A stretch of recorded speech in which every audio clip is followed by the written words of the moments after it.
नमस्कार, 12 बजे की 12 बड़ी खबरों में आप सभी दर्शकों का स्वागत है और मैं हूं आपके साथ अखंड राय और आप देख रहे हैं उत्तर प्रदेश का तेजी से बढ़ता हुआ digital platform IBC 24 Uttar Pradesh Uttarakhand. 12 बजे की 12 बड़ी खबरें आपको बताएंगे, लेकिन उससे पहले कुछ महत्वपूर्ण खबर आपको बता दें। महाकुंभ 2025 का आगाज शुभारंभ हो चुका है। आज लाखों की तादाद में वहां पर श्रद्धालु पहुंच करके आस्था की डुबकी लगा रहे हैं। न सिर्फ देश के, प्रदेश के, बल्कि विदेश के 20 देशों से भी जो श्रद्धालु हैं वो वहां पर आए हुए हैं। ब्राजील, फ्रांस, रसिया, तमाम जगह से जो श्रद्धालु है वो आकर के आस्था की डुबकी लगा रहे हैं।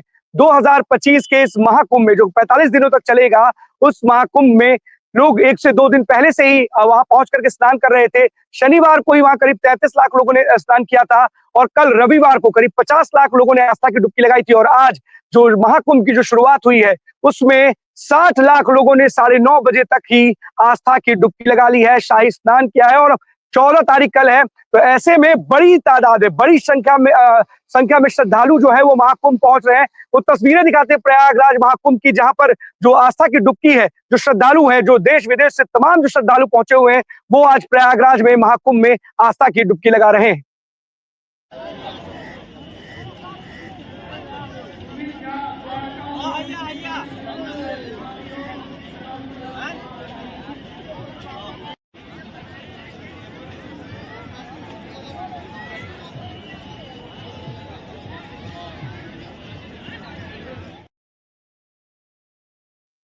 आस्था की नगरी प्रयागराज में संगम की तट पर इस समय जन सैलाब जो श्रद्धालुओं का है वो उमड़ पड़ा है। करोड़ों की तादाद में वहां श्रद्धालु पहुंच रहे हैं और आस्था की डुबकी लगा रहे हैं। 9:30 बजे तक मैंने बताया आपको कि करीब 60 लाख लोग स्नान कर चुके हैं। ऐसे में एक बड़ी तादाद, बड़ी संख्या में जो श्रद्धालुओं का जमावड़ा है वो वहां पर है। 60,000 जवान तैनात है प्रयागराज में, लोगों को किसी भी तरह की कोई दिक्कत ना हो, सबकी सुरक्षा के ध्यान में रखते हुए वहां पर जवानों की तैनाती की गई है। और एक बहुत बड़े क्षेत्रफल में प्रयागराज महाकुंभ हो रहा है, जिसमें पूरे देश के, प्रदेश के और विभिन्न देशों से, जो 20 देशों से लोग आकर के आस्था की डुबकी लगा रहे हैं। आपको बता दें, उत्तर प्रदेश सरकार के डिप्टी सीएम ब्रजेश पाठक ने आज प्रदेश सरकार की तरफ से सभी श्रद्धालुओं को स्वागत किया। आपको बाइट सुनाते हैं डिप्टी सीएम ब्रजेश पाठक की, जो ये कह रहे हैं कि उन्होंने आज वहां जो भी लोग वहां पहुंचे हैं उन सभी श्रद्धालुओं का स्वागत करते हैं उत्तर प्रदेश सरकार की तरफ से। पर्व है और बड़ी संख्या में लोग वहां पहुंच रहे हैं। मैं सभी श्रद्धालुओं का हृदय से स्वागत करता हूं। उत्तर प्रदेश सरकार की तरफ से सारी व्यवस्थाएं परिपूर्ण हैं। सारी सुरक्षा व्यवस्था से लेकर स्वास्थ्य व्यवस्था से लेकर के सारे व्यवस्थाएं चाक चौबंद करते हुए मुझे इस बात का गौरव हासिल है कि उत्तर प्रदेश सरकार ने हर स्थिति से निपटने के लिए सारे इंतजाम कर लिए हैं। देश विदेश से लोगों ने भी बहुत, सभी का मैं हृदय से स्वागत करता हूं, बहुत बहुत अभिनंदन करता हूं। तो आपने ब्रजेश पाठक को सुना कि जो श्रद्धालु वहां पहुंच रहे हैं उनका उन्होंने स्वागत किया है, अभिनंदन किया है। आपको बता दें, देश के और जो विदेश के आपके जो बड़े लोग हैं, यानी कि आप एप्पल के जो फाउंडर हैं स्टीव जॉब्स, उनकी पत्नी आई हुई हैं और तमाम ऐसे जो लोग हैं वो महाकुंभ में आकर के आस्था की डुबकी लगा रहे हैं। और जो स्टीव जॉब्स की पत्नी वो यहाँ पर आकर कल्पवास भी करेंगी और कहीं ना कहीं 45 दिनों तक जो ये कल्पवास चलेगा उसमें स्टीव जॉब्स की जो पत्नी है लॉरेंस पावेल, वो भी कल्पवास करेंगी। अब चलते हैं और दूसरी खबरों की तरफ, जिसमें कानपुर से एक महत्वपूर्ण खबर सामने आ रही है, जहां पर जो विधायक हैं उन्होंने अधिकारी को फटकार लगाई है। अधिकारी को फटकार किसने लगाई वो भी आपको बताएंगे, लेकिन सबसे पहले अधिकारी को किस तरीके से फटकार लगा रहे हैं जो विधायक है वो देखिए। टूटी पाइपलाइन को लेकर के उन्होंने अधिकारी को जमकर लताड़ लगाई है। देखिए आप। तुम लोग क्यों रोकते हो उसको? दिमाग खराब हो गया तुम्हारा? आदमी को परेशान किए हुए हो, बदतमीज कहीं का। 1 लाख आदमी परेशान किए हुए हो, तमाशा बनाए हो। तुम्हारे घर की लाइन कटवा दूंगा, समझ में आ जाएगा तुझको। फोन नहीं उठाता है, बदतमीज कहीं का, आदमी को हैरान किए हुए।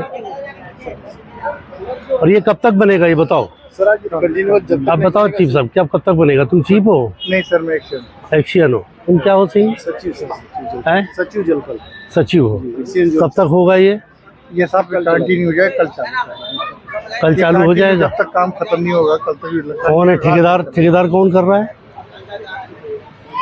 ये? हेलो, ये सर जिससे आप बात कर रहे थे। जी जी, तुम लोग कर लोगे? कहीं हुआ तो समझ लेना फिर ठीक बात नहीं होगी। हाँ, मतलब ये फिर एक काल बन जाएगा।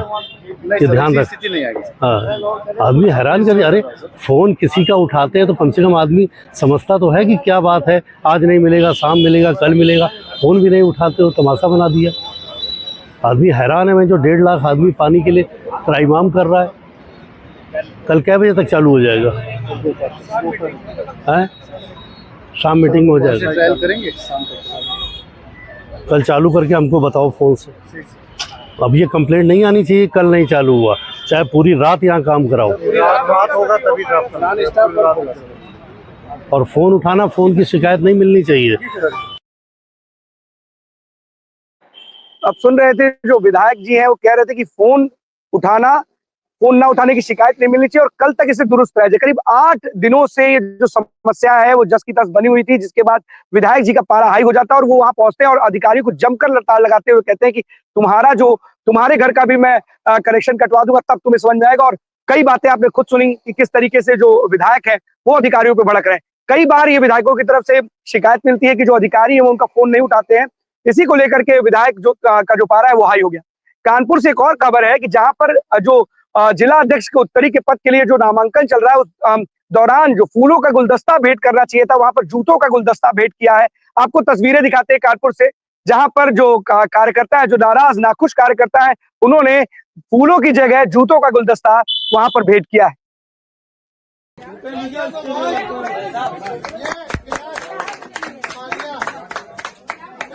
आपने कुछ सही समझ के किया होगा। आपने जारी करी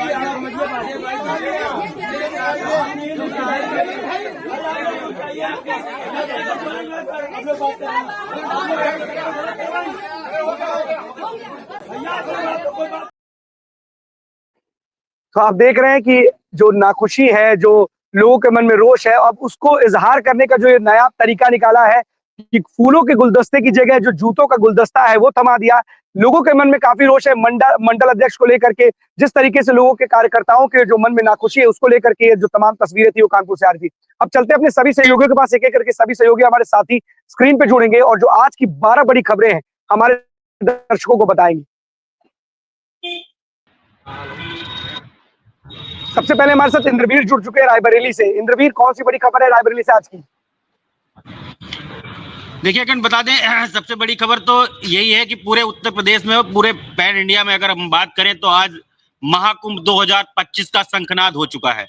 और उस शंखनाद के साथ आज लगभग जो है लाखों की संख्या में श्रद्धालुओं ने सुबह से लेकर अब तक जो है डुबकी लगाई है इस श्रद्धा के संगम में। और अगर बात करें वहीं पे रायबरेली जिला प्रशासन अलर्ट मोड में नजर आ रहा है। और अगर हर तरीके से हम देखें तो कहीं ना कहीं कुछ तरीके से सुविधा के इंतजाम और सुरक्षा के मुहैया से अगर बात करें तो उससे भी पुख्ता इंतजाम रायबरेली प्रशासन के द्वारा किया गया है। और मैं जैसा बताता हूं कि रायबरेली बीच में पड़ने की वजह से, और एक सबसे महत्वपूर्ण खबर उत्तर प्रदेश शासन से निकल के आई है कि लखनऊ वाया प्रयागराज जाने के लिए उत्तर प्रदेश सरकार ने जितने भी टोल टैक्स पड़ते हैं वो फ्री कर दिए हैं। बड़े वाहन मतलब ट्रक और जो लोडेड वाहन होते हैं उनको छोड़ करके सब पे जो है टोल फ्री कर दिया गया है अखंड। और ये बहुत राहत की बात है क्योंकि जहां पे 45 करोड़ श्रद्धालु इस श्रद्धा के संगम में डुबकी लगाने जा रहे हैं, वहीं पे अगर हम बात करें तो ये उत्तर प्रदेश शासन ने आम आदमी को जो कुंभ जा रहे हैं उनके लिए राहत की बात करी है। और अगर बात करें तो अखंड जिस तरीके से महाकुंभ का ये पर्व चल रहा है, 13 अखाड़े हैं और उन 13 अखाड़ों के जो नागा साधु हैं, जैसा शाही स्नान होना है और उसमें लेकर के 3 अमृत स्नान होने हैं, उनको लेकर के IBC 24 लगातार 75 डेज की महा कवरेज पे लगा हुआ है। और उसी को देखते हुए रायबरेली प्रशासन की तरफ से भी चौक चौबंद जो है व्यवस्थाएं की गई हैं, रुकने की व्यवस्थाएं, वहीं पे जो है अगर बात करें सेल्फी पॉइंट कुछ बनाए गए उसको भी IBC 24 अपने दर्शकों को दिखाएगा। और अगर बात करें आज हम इस महत्वपूर्ण खबर पे लाइव है, हम पुलिस अधीक्षक कार्यालय के ठीक सामने, यहाँ पे सीओ सिटी क्षेत्राधिकारी अमित सिंह के कार्यालय के सामने है। और अगर बात करें तो हम किस टॉपिक पे बात करें, क्योंकि अभी 2 दिन पहले कुंभ के पर्व को लेकर, एक पर्व जो मकर संक्रांति पे एक ये पतंगबाजी भी होती है। ये 15 अगस्त और मकर संक्रांति पे ज्यादा पतंगबाजी होती है, उसको लेकर के IBC 24 आज खबर के माध्यम से आपको और अपने दर्शकों को बताना चाहेगा, और हम अवेयर भी करेंगे लोगों को कि ऐसे कुछ गतिविधियां जो चाइनीज मंजे होते हैं उनको लेकर के। अभी बीच में शाहजहांपुर 2 दिन पहले एक सिपाही कांस्टेबल की गर्दन से जो है, गर्दन में उनके चाइनीज मंजा लग जाने की वजह से उनकी हॉस्पिटल ले जाते वक्त उनकी मौत हो गई, और ये बड़ा दर्दनाक और बहुत दुखद घटना हुई। क्यों? क्योंकि और इस पे उत्तर प्रदेश शासन प्रशासन और अगर बात करें तो हर जिले की पुलिस कहीं ना कहीं कार्रवाई करते नजर आते हैं, लेकिन लोग चोरियों से इसको बेचते नजर आते हैं। और यहीं पर रायबली पुलिस और उत्तर प्रदेश पुलिस, अगर बात करें खासकर रायबरेली पुलिस ने अपना चाबुक चलाया है, और जिले में जो सदर में जो है कोतवाली है, वहां पे बल्क में जो है चाइनीज मंझे पकड़े गए हैं, और उनके कुछ जो 5 नाम आए हैं जो हमारे पास है, उनमें लगभग जो है 5 दुकानदारों के खिलाफ कार्रवाई भी की गई, और बल्क में चाइनीज मंझे जो है पकड़े गए। उसको लेकर के हम बात करेंगे, हमारे साथ क्षेत्र अधिकारी अमित सिंह है, और उनकी अपनी क्या तैयारियां हैं इस चाइनीज मांझों को लेकर, इस पे क्या प्रतिक्रिया है, हम उन्हीं से बात करने की कोशिश करते हैं। अरखंड, आप भी उनसे पूछ सकते हैं कि किस तरीके से उनकी अपनी तैयारियां चल रही है।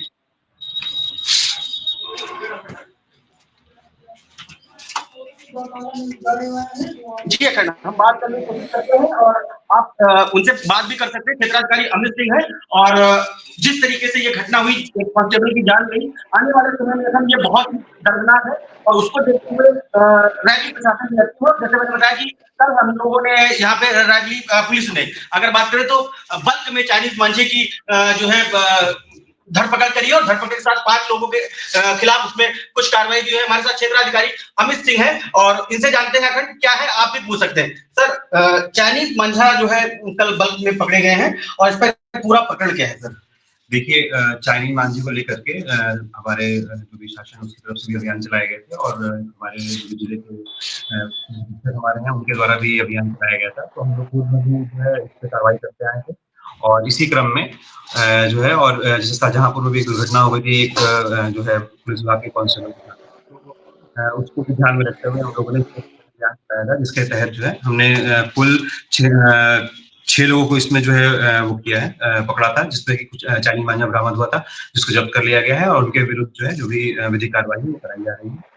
साथ ही ये भी है कि ये सघन अभियान जो है सभी जितने भी हमारे जो कस्बे हैं, और जहाँ पर भी पतंग की दुकानें और आसपास के जो भी इलाके हैं, वहाँ पे भी चेकिंग अभियान चलाया जा रहा है, ताकि कोई भी व्यक्ति जो है इस चाइनीज मांझे को ना बेच पाए, और ना जो है बच्चों को भी इसमें जागरूक किया जा रहा है कि आप चाइनीज मांझे का प्रयोग ना करें, ताकि किसी साथ जो है किसी प्रकार की कोई दुर्घटना ना हो।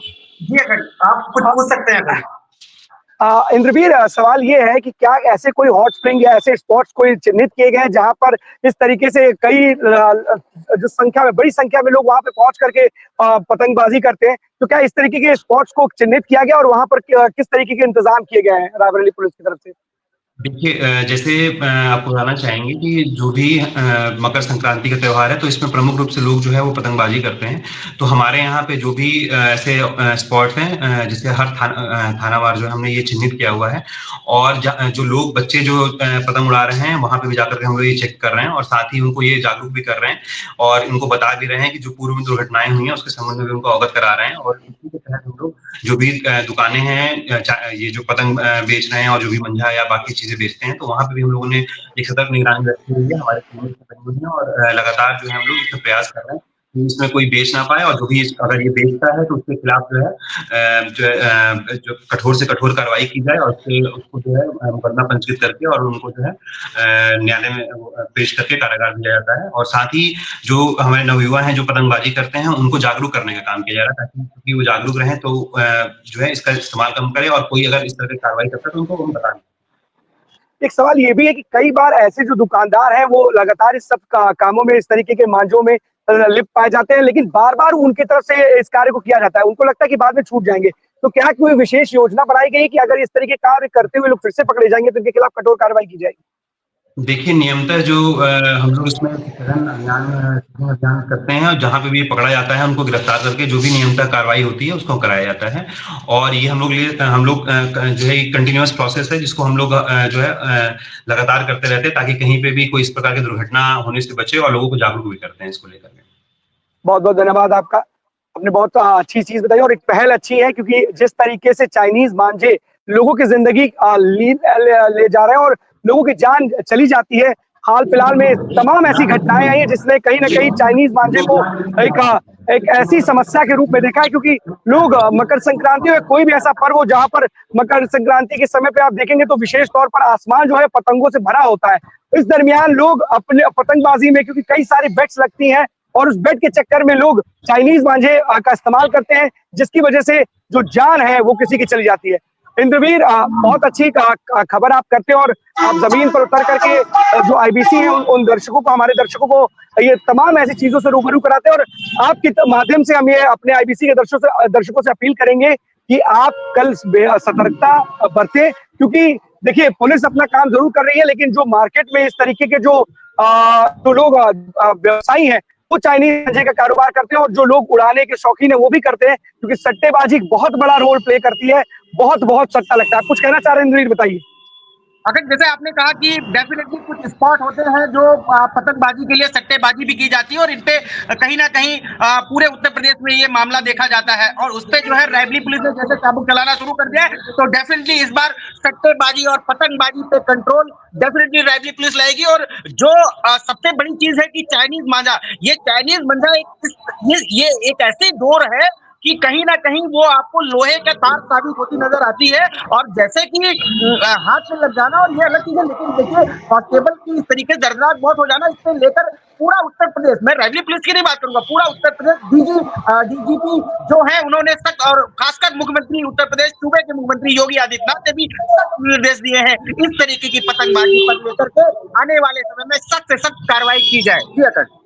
बिल्कुल इंद्रवीर, और आईबीसी अपने दर्शकों के आपके माध्यम से कि आप लोग विशेष सतर्कता बरतें, क्योंकि कल मकर संक्रांति और ऐसे में जो पतंग से पूरा का पूरा जो आसमान है वो आपको पतंगे ही दिखाई देंगी। लेकिन विशेष ध्यान आपको भी रखना होगा, सड़कों पर आप इस तरह से चलेंगे तो आपकी भी जान खतरे में पड़ सकती है। बहुत बहुत धन्यवाद आपका इंद्रवीर इस तमाम जानकारी के लिए। आदर्श हमारे साथ हरदोई से जुड़ चुके हैं। आदर्श, कौन सी बड़ी खबर है आज की हरदोई से? अगर हम बताना चाहेंगे, उत्तर प्रदेश सरकार में जो मुख्यमंत्री शहर को स्वच्छ बनाना चाहते हैं, वहीं पर हरदोई में भी जिला मंगला प्रसाद जी के द्वारा यहाँ पर अतिक्रमण को लेकर एक अभियान चलाया जाता है, तो साफ सफाई को लेकर। लेकिन यहाँ पर जो बस स्टॉप बने हुए हैं, उस बस स्टॉप में लोग बसें न खड़े करके लोग मालिक रोड के साइड में बस को खड़ी कर देते हैं, जिससे वहाँ पर अतिक्रमण फैल जाता है। और यहाँ पर कई बार भी अतिक्रमण को चलाया जा चुका है, लेकिन यहाँ पर बस मालिक जो है बस को लेकर मानने के लिए तैयारी नहीं है। जब हमारे पीछे आप देख सकते हैं, सब रोड के किनारे बसें खड़ी हुई हैं और उस बस के वजह से भी यहाँ अतिक्रमण फैल रहा है। जी एक नहीं है तो बस तो खड़ी हुई है, क्या पार्किंग स्थल है क्या? वो रोड को पार्किंग स्थल बना दिया गया है कि रोड पर आके मनमाने तरीके से आप रोड पे गाड़ियां खड़ी कर दोगे? इतनी बड़ी बड़ी बस खड़ी कर दोगे तो जब बस ही खड़ी कर दोगे तो लोग कहाँ चलेंगे भाई? पार्किंग स्थल बनाया हुआ है क्या मेन रोड को? जो अधिकारी है क्या उनको समझ में नहीं आ रहा है क्या? ट्रैफिक पुलिस वहां पर है नहीं? इस तरीके के जो मनमानी रवैया अपनाया हुआ है, इस तरीके से अतिक्रमण से छुटकारा दिलाना चाहिए। तो इस तरीके से मनमाने तरीके से अगर रोड पर गाड़ियां खड़ी करके चलेंगे तो राहगीर कहाँ चलेंगे भाई? आसमान पे चलेंगे क्या? अगर ये पार्किंग स्थल बनाया गया है, लेकिन उसके बावजूद रोड के साइड में सारी बसें खड़ी हुई हैं और ये सबसे व्यस्ततम चौराहा है, सोल्जर बोर्ड से लेके और यूनिवर्सिटी चौराहा। यहाँ पर तो इस व्यस्ततम चौराहे पर कोई पुलिस वाला नहीं मौजूद है। अगर ये व्यस्ततम चौराहा है तो कोई पुलिस वाला तो होगा, कोई चौकी होगी, ट्रैफिक पुलिस होगी। तो क्या कर रहे हैं ट्रैफिक पुलिस वाले और ये जो व्यस्ततम चौराहे के जो चौकी इंचार्ज हैं, उनको पता नहीं है क्या कि यहाँ पर इस तरीके से सड़क पर जो वाहन खड़ा किया गया है वो अवैध तरीके से खड़ा किया गया? अतिक्रमण है इस तरीके का। अभी प्रतापगढ़ से ही खबर आती है कि पुलिस जो है बैरिकेडिंग करती है रस्सी के वाहन माध्यम से कि यहाँ पर गाड़ी नो पार्किंग का एक तरीके से हल्का सा इंडिकेशन किया जाता है। यहाँ पर तो साफ तौर से रोड पे ही गाड़ी खड़ी, यहाँ क्यों नहीं उठा रहे भाई? गाड़ी क्यों नहीं उठाते हैं? इतनी बस खड़ी है तो यहाँ पे। अगर जी यहाँ पर पुलिस चौकी भी बनी हुई है और वो पुलिस चौराहा भी हो रहा है, लेकिन यहाँ पर एक भी पुलिसकर्मी तैयार नहीं चलता दिखाई दे रहा है, जिसकी वजह से यहाँ अतिक्रमण जो है वो होता दिखाई दे रहा है। नहीं, पुलिसकर्मी है तो कहाँ है तैनात? किस जगह पे तैनात है? उनको चौकी पर अगर ध्यान नहीं देते हैं, दिखाई नहीं देता है, अगर इस इनको व्यस्तम चौराहे पर सबसे जहां पर ट्रैफिक हो, हैवी ट्रैफिक पीछे से गुजर रहा है, वहां बीच चौराहे पर आपने बीच सड़क पर ही गाड़ी खड़ी कर रखी है, तो भाई आधी सड़क तो खत्म हो गई ना गाड़ी खड़ी करने से। और मुझे लगता है कि पैरेलल एक के बगल में एक गाड़ी खड़ी है वहां पर, तो क्या सड़क के बगल में कोई पार्किंग स्थल बनाया हुआ है? आदर्श अधिकारियों से बात कोशिश कीजिएगा, जो भी अधिकारी है पुलिस के उनसे बात करिएगा, इस समस्या को ये जरूर कहिएगा कि आपकी जो चौकी है वहां पर बनी हुई है, लेकिन उसके बावजूद कोई कार्रवाई नहीं हो रही। बहुत बहुत धन्यवाद आपका इस तमाम जानकारी के लिए।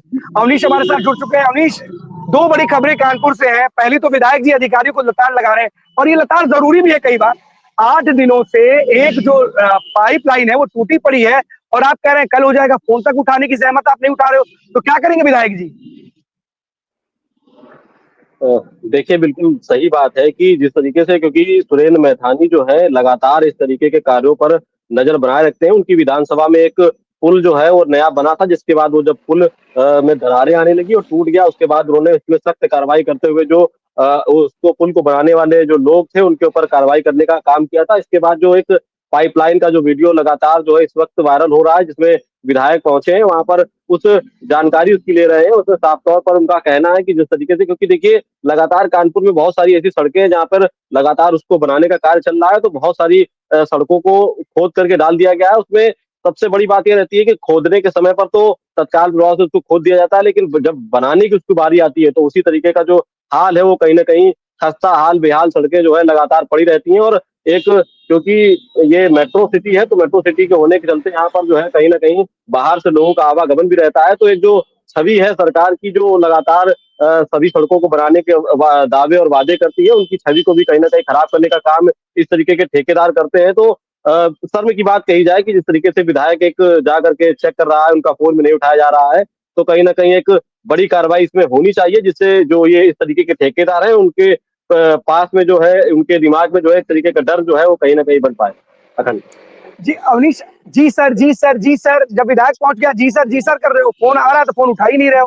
अगर जब विधायक का ही फोन नहीं, प्रतिनिधि का फोन नहीं उठा रहे हो, तो आम जनता का फोन उठाते ही नहीं है अधिकारी। अगर अधिकारियों के पास इतना समय नहीं है कि अपने प्रतिनिधि, जनता के प्रतिनिधि का फोन ही ना उठा सके, अपने क्षेत्र के उस क्षेत्र का विधायक उसका फोन ही ना उठा सके, तो ये किसका फोन उठाते होंगे भाई? घर में अपने परिवार वालों का फोन उठाने में व्यस्त रहते हैं क्या ये? और किसी का फोन नजर नहीं आता इन अधिकारियों को? पाइपलाइन टूटी पड़ी 8 दिनों से, वहां पर 1.5 लाख, जैसा कि विधायक बता रहे थे कि लाख से 1.5 लाख जो जनता वो परेशान है। आप कह रहे हो कल ठीक हो जाएगा, कल कब ठीक हो जाएगा? विधायक के हड़काने के बाद, विधायक के कहने के बाद ठीक हो जाएगा? देखिए, अपनी जिम्मेदारी से जो कार्य जिम्मेदारी का जो मिला हुआ है अधिकारियों को, अगर जिम्मेदारी से वो कार्य करें तो कहीं ना कहीं जो भी मौजूदा सरकार होती है उसकी जो एक खराब छवि पैदा की जाती है वो खराब छवि ना हो पाए। लेकिन जिस तरीके से खराब छवि सरकार की बनती है उसमें बहुत बड़ा हाथ ये जो जिम्मेदार अधिकारी है उनका ही होता है, क्योंकि जो समय पे कार्य करने के लिए, क्योंकि लगातार जो है सरकार कार्य कर रही है, लगातार सरकार पैसे भी पास कर रही है, उसके बाद भी जो जिम्मेदार अधिकारी है, या जो कहा जाए लापरवाह जिम्मेदार अधिकारी है, वो इस तरीके का कार्य करते हैं, जिससे कहीं ना कहीं सरकार की छवि तो खराब होती ही होती है। जो आम जनता है जिसको उन सुविधाओं का त्वरित जो है फायदा मिलना चाहिए, वो फायदा भी नहीं मिल पाता है। और कहीं ना कहीं देखिए, इस तरीके की जो सड़कें होती है इनमें कई दुर्घटनाएं भी होती हैं।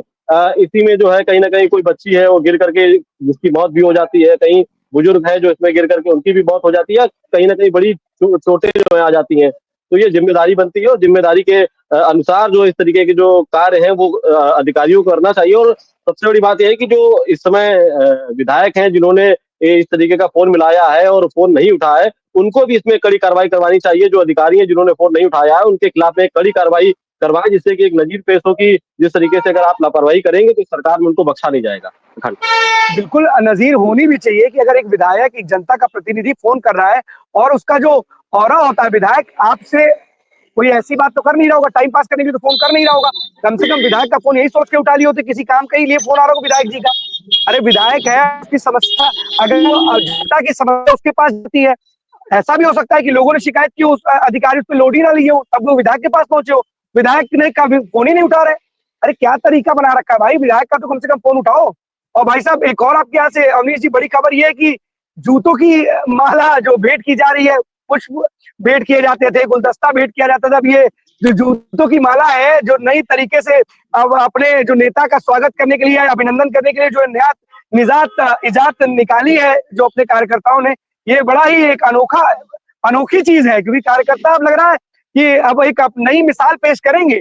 गुलदस्ता की जगह आप जूतों की माला पहनाते हुए देखा था, गुलदस्ता ही भेंट कर रहे हैं जूतों का। देखिए, बिल्कुल सही बात है कि इस तरीके से, क्योंकि इस वक्त जो है जिला अध्यक्ष, मंडल अध्यक्षों की लगातार जो है भारतीय जनता पार्टी में चुनने की जो प्रक्रिया है वो चल रही है, उनके चुनाव चल रहे हैं।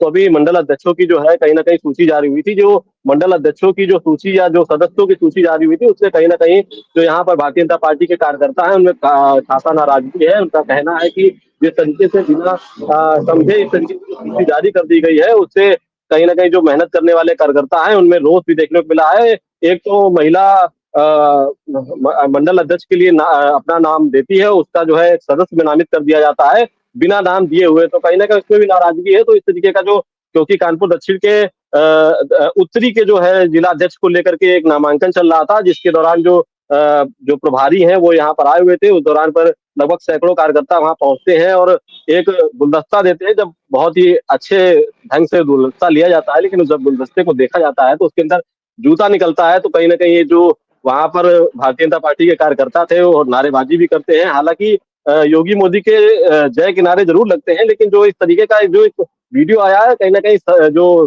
भारतीय जनता पार्टी की छवि है वो भी धूमिल कर रहा है, और जो यहाँ के कार्यकर्ता है वो खुश नहीं है, इसको भी कहीं ना कहीं जाहिर कर रहा है। तो भारतीय जनता पार्टी के जो शीर्ष नेतृत्व है उनको इस पर ध्यान देना चाहिए, और जो छोटे नेता हैं यहाँ पर उनको मनाने का भी प्रयास करना चाहिए। और जो छोटे नेता हैं, इस तरीके का कार्य हमें लगता है कि इस तरीके का कार्य जो है जूते की माला देने का या जूते की जो गुलदस्ता वो देने का कार्य नहीं करना चाहिए। बिल्कुल अवनीश, एक नई प्रथा का इन्होंने, अगर कहें नई प्रथा को जन्म दिया है, सच्चाई तो यही है। अब देखिए क्या होता है, क्योंकि जिस तरीके से गुलदस्ता भेंट करते हैं लोग अपने नेता को, इन्होंने जूते की माला ही भेंट कर दी, जूते का गुलदस्ता भेंट कर दिया। अब सवाल है कि किस तरीके की कार्रवाई उन पर होती है वो अलग बात है, लेकिन जो नाखुशी है, अपने दुख का और अपनी नाखुशी इजहार करने का नया तरीका जरूर वीडियो इस वक्त सोशल मीडिया पर जरूर वायरल है। बहुत बहुत धन्यवाद आपका इस तमाम जानकारी के लिए अवनीश। ज्ञानेंद्र हमारे साथ प्रतापगढ़ से जुड़ चुके हैं। प्रतापगढ़ से कौन सी बड़ी खबर है ज्ञानेंद्र? क्या जो रस्सी के सहारे नो पार्किंग की व्यवस्था थी उसका कुछ परमानेंट इलाज निकाल पाया है जिला प्रशासन, या आज भी रस्सी के सहारे ही चल रहा है? बिल्कुल अखंड, देखिए पुलिस की बात नहीं, प्रशासन की बात करते हैं। प्रशासन की देखिए महाकुंभ है, आज से महाकुंभ का पर्व स्टार्ट हो चुका है। अब 45 दिन तक प्रयागराज से अयोध्या और बीच में प्रतापगढ़, और प्रतापगढ़ का नाम ऐसा ही नहीं होता है कि प्रशासन ये ना बता दे कि प्रतापगढ़, ऐसे नहीं कहलाया जाता कि प्रतापगढ़ है भैया प्रतापगढ़, क्योंकि प्रतापगढ़ कभी ना कभी गुंडई और माफियाओं के उससे जाना जाता है। एक करतूत दिखाते हैं प्रशासन की। देखिए वन साइडेड रोड, मैंने लास्ट बृहस्पतिवार को वीडियो दिखाया था आपको कि रोड बनाई जा रही है। देखिए रोड बनी है, लेकिन वन साइडेड रोड बनाई गई है, और केवल एक तरफ, क्योंकि रोड चालू है, मैं थोड़ा सा आपको दिखाने का प्रयास कर रहा हूँ कि एक साइड केवल रोड बना करके इन्होंने छोड़ दी है। देखिए एक साइड सिर्फ रोड बनाई गई है और एक साइड छोड़ दिया गया। अब ये बताइए, 11 किलोमीटर की ये सड़क है, 11 किलोमीटर की सड़क में सिर्फ आप एक साइड बनाकर छोड़ दिए हैं। काम कहीं नहीं चल रहा है, काम सिर्फ बंद पड़ा है। और आपने नो पार्किंग की बात की, देखिए थोड़ा सा इन्होंने वो किया है, एक पट्टी रेड कलर की लगा दी है, एक पट्टी लगाई है इन्होंने कि भैया देखिए ये रस्सी। कम से कम ज्ञानेंद्र कुछ इतने जो मतलब इतने दिनों की जो कड़ी मेहनत है, और बहुत लोगों का जब दिमाग लगा होगा इस पर, तो कई लोग के सुझाव आए होंगे। हाँ, मतलब अगर सोचिए 14 दिनों में एक इतना बड़ा नो पार्किंग कम से कम दिखा, तो जिसमें लिखा है नो पार्किंग, इतना बड़ा कम से कम दिखा तो बड़ी बात है भाई।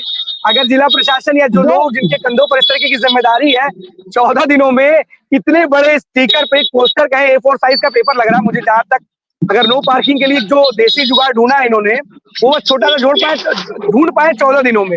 और भाई रोड की बात आप कह रहे ज्ञानेंद्र, बड़ी बात है। एक तरफ की रोड बनाई, क्यों बनाई भाई? क्या एहसान करने की जरूरत थी? क्या तो उससे पहले बना ली होती? एहसान करने की क्या जरूरत है वहाँ प्रतापगढ़ के लोगों की, या जो लोग भी उधर से गुजरेंगे उनके ऊपर क्यों एहसान किया? अगर पूरा काम नहीं कर पाए थे, कम से कम किसी चीज का एक रोड मैप होता है ना ज्ञानेंद्र। क्या रोड मैप नहीं है इन लोगों के पास? क्या? बिल्कुल अखंड, मैं आपको बता दूं, मैं कल 6:30 बजे यहाँ से अयोध्या निकला था, और अयोध्या से फिर मैं वापसी आ रहा था। आपको पता है कि इंटरसिटी की टाइमिंग, क्योंकि लखनऊ कानपुर से चलती है और लास्ट स्टॉपेज इंटरसिटी का होता है। मैं इंटरसिटी से एक लोग को रिसीव करने के लिए पहुंचा हुआ था, और उसके बाद मैं अपने घर की ओर जा रहा था, तो इसी रोड की मैं बात कर रहा हूँ। और मात्र स्टेशन से जैसे ही रोड पे आया, एक मोटरसाइकिल वाला, वो भी इंटरसिटी से अपने परिवार को लेकर, परिवार के किसी व्यक्ति को रिसीव करने आया था। यही एक साइड ऊंचा एक साइड नीचे के कारण वो दो व्यक्ति थे, दो के दोनों सड़क पे ही गिर पड़े। और वो रात क्योंकि कोहरा भी था, समझ नहीं पाए। उनको काफी गंभीर रूप से चोटें आई थी, सर में खरोच टाइप में आई थी, हाथ में फ्रैक्चर जैसा हो गया था कि ये हाथ उनका उठ नहीं रहा था। और वो लोग तुरंत जिला अस्पताल गए। अब बताइए, कोई परिवार किसी को रिसीव करने आया था, आपने एक साइड का बना दिया है, एक साइड का नहीं बनाया है। और टोटल 11 किलोमीटर, मैं आपको बता रहा हूँ ना, 11 किलोमीटर पड़ता है पॉलिटेक्निक के पास से भुजिया मऊ, तकरीबन 11 किलोमीटर का सड़क है। और आप एक साइड का काम सिर्फ कर रही हैं, एक साइड का नहीं, कि वो भी 11 किलोमीटर में एक साइड में कहीं ना कहीं बीच में इन्होंने छोड़ दिया हुआ है। जैसे माँ बेला देवी के पास की बात करें, पुल के पास उन्होंने तकरीबन आधा किलोमीटर का रेंज छोड़ दिया हुआ है। चौक घंटा घर का पूरे गोलाई में जो बनता है वहां आपने कंप्लीट नहीं किया है। भगवत सिंह की जमीन में चौराहे हैं, जो हब है, वहां पे आपने कंप्लीट नहीं किया, सिर्फ वन साइडेड आपने काम कर दिया है। और आपको ये पता था, 1.5 सालों से तैयारियां चल रही थी। मैं आपको बता दूं, मैं पहले से कह रहा हूँ, इससे लाख गुना अच्छा सुल्तानपुर, वहां की नगर पालिका ने महाकुंभ के श्रद्धालुओं के लिए बड़ी से गेट बनवाया है, 4 गेट बनवाए हैं। अयोध्या में भी यही चीज मैंने देखने को मिला कि रामनगरी में भले ही राम का जन्मोत्सव मनाया जा रहा था, एक बार हो चुका था, लेकिन वहां पे भी महाकुंभ को लेकर के अलग ही नजारा दिखा। देखिए, अलग अलग जिलों में अलग अलग तरीकों से महाकुंभ का पर्व मनाया जा रहा है, लेकिन प्रतापगढ़ में कहीं भी ऐसा नहीं लग रहा कि आपके पड़ोसी जिले में महाकुंभ हो रहा है। तकरीबन आज सुबह आप बता रहे थे 9 बजे तक 60 लाख, मेरे पास जो अपडेट है अभी तक 85 लाख लोगों ने स्नान कर लिया है। लेकिन प्रतापगढ़ आपका पड़ोसी जिला है, जो अयोध्या का राजमार्ग कहलाता है, आपने अभी तक वहां पे ऐसा कोई एक होर्डिंग तक मुझे नहीं दिखी है प्रशासन की ओर से या नगर पालिका सीओ की तरफ से कि महाकुंभ में श्रद्धालुओं का आपका स्वागत है या कुछ भी। आपने एक होर्डिंग तक नहीं महाकुंभ की लगवाई है। तो ये सोच लीजिए प्रतापगढ़ का प्रशासन कितना अलर्ट है। और महाकुंभ को लेकर के रोड आप आधे कंप्लीट कर रहे हैं, आप नो पार्किंग के नाम के लिए आप डोरी लगा रहे हैं, नो पार्किंग 2x3 का आप केवल एक झंडा लगा दे रहे हैं। प्रतापगढ़ उत्तर प्रदेश से अलग है क्या? क्या देश से अलग है क्या? प्रतापगढ़ से अलग, प्रतापगढ़ उत्तर प्रदेश से या देश से अलग है, या उत्तर प्रदेश सरकार का राज नहीं चलता है प्रतापगढ़ जिले पर? किस तरीके से अधिकारी वहां पर सोए हुए हैं महाकुंभ को लेकर के? कुछ तरीके के तो कोई ना कोई साइन बोर्ड कुछ तो लगाना चाहिए था। अगर नहीं लगाया है तो अभी जाग जाइए, यहाँ से शुरुआत है, अभी लगवा लीजिए। देखिए अखंड, मैंने आपको पहले ही बताया था कि प्रतापगढ़ पुलिस और प्रशासन दोनों लापरवाहियों में लगातार। एसडीएम का क्या बयान था, मैंने आपको आखिरी बृहस्पतिवार को बताया था कि महाकुंभ तो प्रयागराज में चल रहा। उसके बाद से एसडीएम ने मुझसे कोई कांटेक्ट करने का प्रयास, उनको ये पता चल गया कि इससे कोई भी बात करने के लिए चाहे ऑफ कैमरा हो चाहे ऑन कैमरा हो, तो ये जो है सीधे लाइव में बोल देता है, तो इससे बात करने लायक नहीं। अब वो मेरा फोन भी उठाना बंद कर दिया। तो ये देखिए, आप भाई कोई गलत चीज बोल रहे हैं, आपकी जो नाकामियां है उसी को तो उजागर कर रहे हैं। और अपने मुंह से बोला हुआ शब्द अगर मैं नहीं बोल पाऊंगा तो मैं क्या बोलूंगा? आपने जो बोला मैंने वही बोला, गलत क्या बोला भाई? प्रयागराज तो ये कह दो, प्रयागराज और प्रतापगढ़ में, प्रयागराज में कुंभ है ना, तो कह दो प्रतापगढ़ तो प्रदेश में ही नहीं है, देश में ही नहीं है भाई। प्रतापगढ़ से क्या मतलब है? प्रतापगढ़ को विकास की जरूरत नहीं है, प्रतापगढ़ को विकास की जरूरत नहीं है, तो प्रयागराज को विकास की जरूरत है। उत्तर प्रदेश में और जिलों को विकास की जरूरत नहीं है, केवल प्रयागराज को। क्या कैसे अधिकारी बने हो आप लोग यार?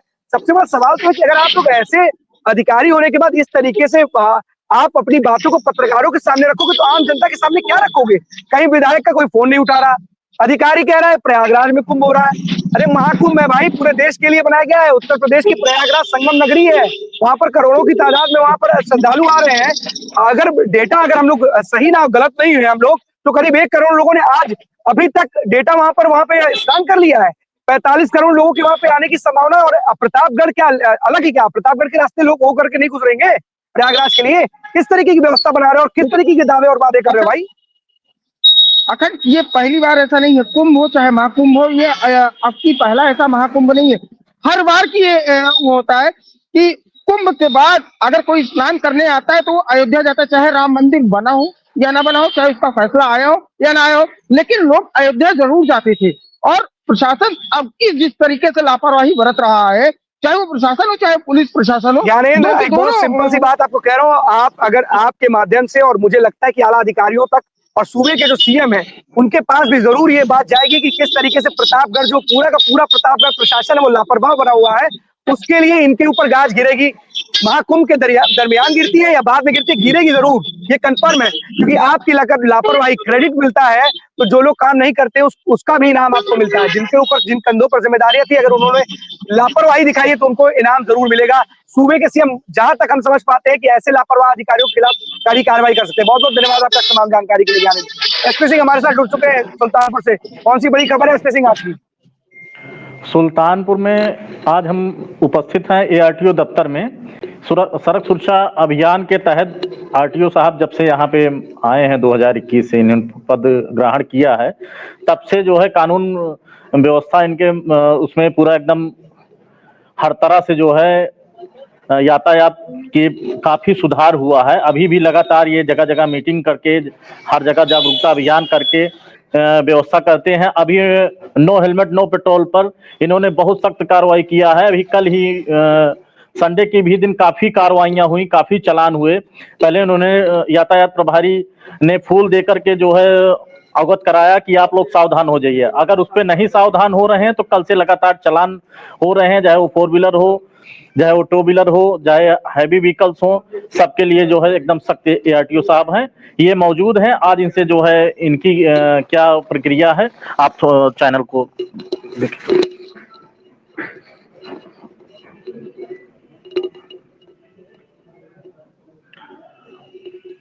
हेलो, हाँ सर नमस्कार। नमस्कार, बहुत बहुत स्वागत है सर आपका।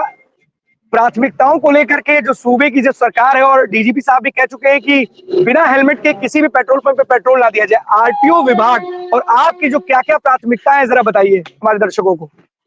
बिल्कुल सर, मैं बताना चाहूँगा आपको कि हमारे माननीय मुख्यमंत्री जी के निर्देश पर ये सड़क सुरक्षा माह 1 जनवरी से 31 जनवरी तक मनाया जा रहा है, जिसमें कि शासन के सख्त निर्देश है कि 1 से 5 के बीच जिला स्तरीय बैठक करा ली जाए, 6 से 10 तक लोगों को जागरूक कर दिया जाए, और 11 से लेकर 31 तक प्रवर्तन की प्रभावी कार्रवाई की जाए। इसी के क्रम में हम लोगों ने सारी प्रक्रियाएं पूरी कर ली हैं, लोगों को जागरूक भी कर लिया और पर डे जागरूक कर रहे हैं कि साहब हेलमेट सीट बेल्ट का प्रयोग करिए और ओवर स्पीडिंग मत करिए, जो भी यातायात के नियम हैं। और जहाँ जहाँ जिले में हॉट स्पॉट और ब्लैक स्पॉट हैं, वहाँ भी के सुधार की कार्रवाई पीडब्ल्यूडी या जो संबंधित विभाग है उनके द्वारा की जा रही है।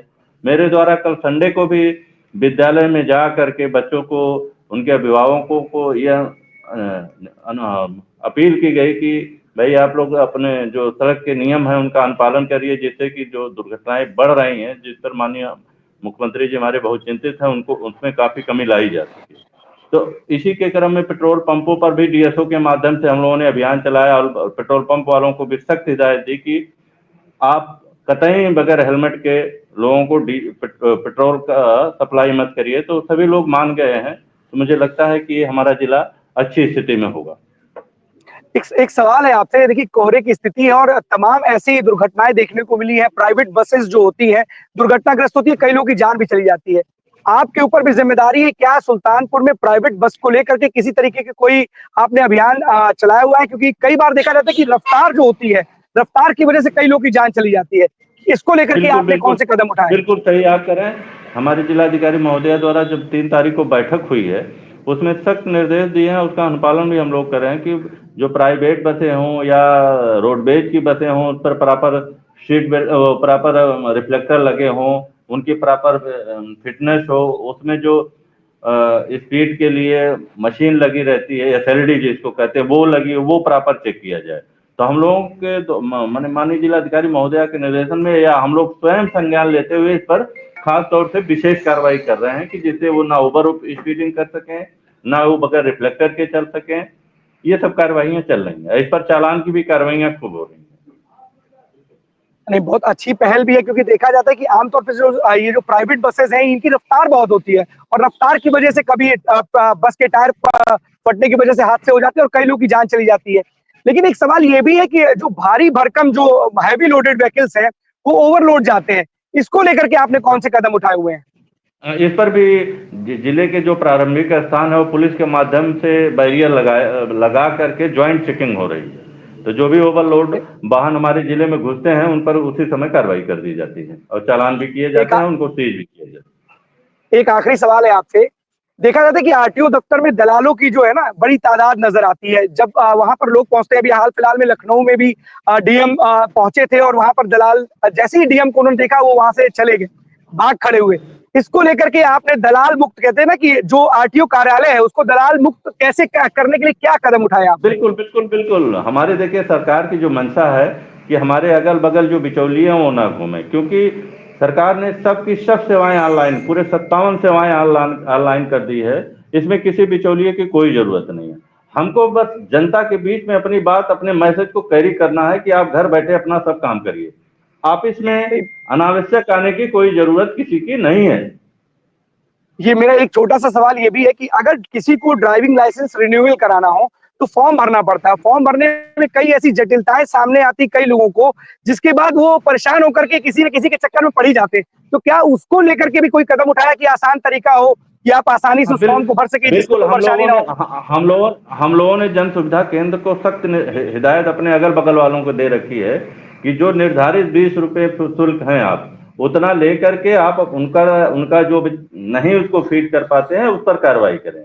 नहीं तो हम लोगों ने अपने गेट पर सीधा डाल दिया है कि परिवहन सेवा की साइट ये है, इसको क्रमवार कैसे खोलते हैं आप खोल के अपने मोबाइल से इसको फीड कर लीजिए और जाके उसी जन सुविधा केंद्र से 10 रुपया दे के अपना वो फॉर्म निकाल भी सकते हैं। तो ये हिदायत हम लोग बराबर देते हैं कि जैसे ये मुक्त हो सके, और ये लगभग खत्म है। बिल्कुल, आपका बहुत बहुत धन्यवाद, क्योंकि आप जैसे अगर अधिकारी इस प्रदेश में होंगे तो हमें लगता है कि आम जनता को किसी भी प्रकार की कोई दिक्कत नहीं होगी। बहुत बहुत धन्यवाद आपका हम आईबीसी के साथ जुड़ने के लिए। बहुत बहुत धन्यवाद सर आपका। Thank you. हमारे साथ अपूर्व जुड़ चुके हैं अयोध्या से। अपूर्व जी, कौन सी बड़ी खबर है अयोध्या से आज की?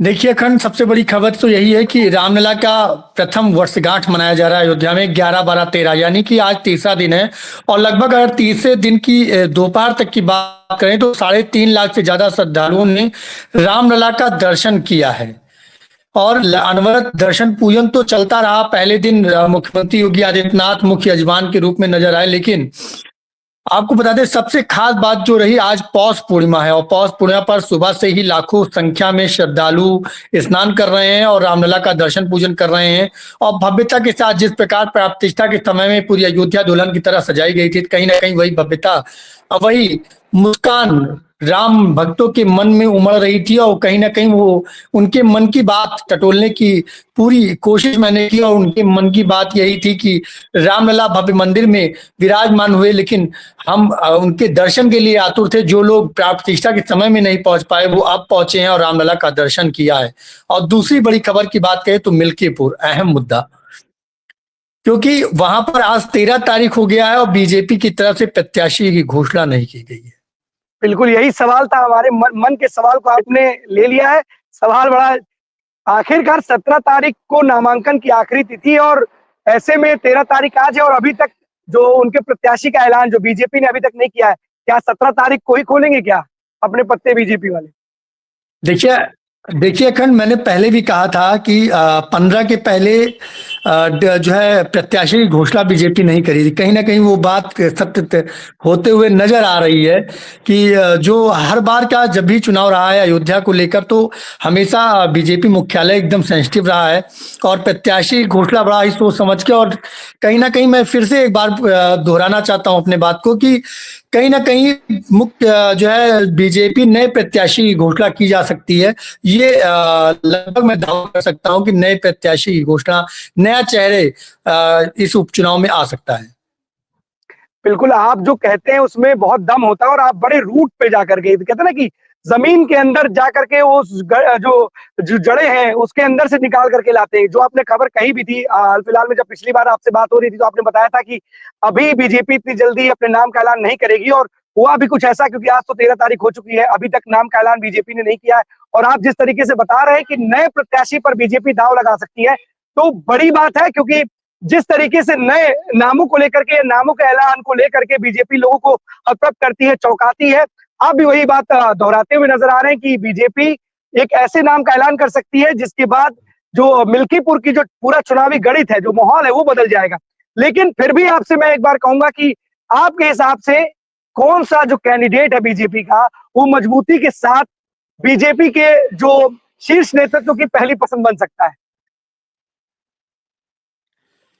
देखिए, दावों की बात करें तो 2 दर्जन से अधिक दावेदार हैं, लेकिन अगर बात करें, देखिए बीजेपी हमेशा संगठन के साथ काम की है, तो कहीं ना कहीं संगठनवादी ही वो व्यक्ति होगा, संगठन से जुड़ा हुआ होगा, जो है जिसको प्रत्याशी बनाया जाएगा। तो कहीं ना कहीं अगर बात करें तो 6 से 7 ऐसे नाम हैं जो एकदम संगठन से मजबूती से पकड़े हुए हैं, और वो भी नए चेहरे हैं। अगर बाबा गोरखनाथ को हटा दिया जाए तो उसमें के बाद 5 से 6 ऐसे लोग हैं जो संगठन से जुड़े हो, तो उस 5 से 6 लोगों में वो कोई एक नाम ऐसा हो सकता है जिस पर पूरी दाव जो है बीजेपी सकती है। और कहीं ना कहीं मुख्यमंत्री योगी आदित्यनाथ का जिस प्रकार से मिल्कीपुर का दौरा है, कहीं ना कहीं पक्ष विपक्ष थोड़ा ढीला पड़ रहा और पक्ष उन्नति की ओर दिखाई दे रहा है, क्योंकि लगातार कैंपेनिंग जो है वो आपको बता दूं अखंड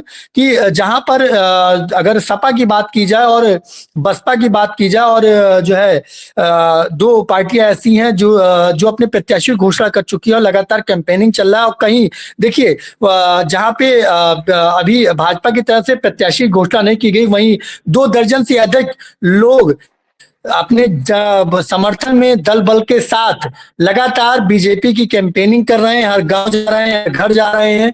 तो कहीं ना कहीं इसका असर भी देखने को मिलेगा, और लास्ट में यही होगा कि नया चेहरा जब आएगा तो सभी एक साथ दिखाई देंगे। तो कहीं ना कहीं इसका बड़ा प्रभाव मिलने वाला है। एक आखिरी सवाल है अपूर्व आपसे, आपके जिस तरीके से, क्योंकि आप धरातल पे रहते हैं और तमाम लोगों से आप बातचीत करते रहते हैं, एक पहलू इस पर भी जोर दीजिएगा, हम ये अभी जीत और हार तो ये 5 को वोटिंग के बाद तय होगी, आखिरी दिन जब वोटों की गिनती होगी। लेकिन मेरा एक आपसे सवाल है कि क्या बीजेपी और समाजवादी पार्टी में, क्योंकि समाजवादी पार्टी को कांग्रेस का साथ मिल चुका है और जो हाथ है वो अब समाजवादी पार्टी की साइकिल पर है, दोनों का साथ है, क्या बीजेपी और समाजवादी पार्टी की जो सीधी लड़ाई है उसमें पलड़ा किसका भारी है?